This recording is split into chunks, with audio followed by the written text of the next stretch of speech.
Relief कब मिलेगा ये तो देखें, आवाम को रिलीफ इंशाल्लाह मिलेगा जैसे ही पॉलिटिकल स्टेबिलिटी आएगी, जो कि कोशिश हो रही है लोगों की कि पॉलिटिकल स्टेबिलिटी ना आए। मैंने एज प्राइम मिनिस्टर भी कहा था political stability leads to economic stability, और आपने देखा कि जब मैं वज़ीर आज़म बना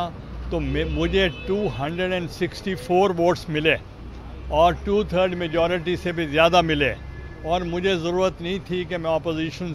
से कहता कि आप मुझे वोट ऑफ कॉन्फिडेंस दें, मगर मैंने उस वक्त की अपोजिशन से रिक्वेस्ट की कि आप मुझे वोट ऑफ कॉन्फिडेंस दें, क्योंकि अकेला मैं मुल्क को नहीं चला सकता। और उस वक्त परवेज़ इलाही थे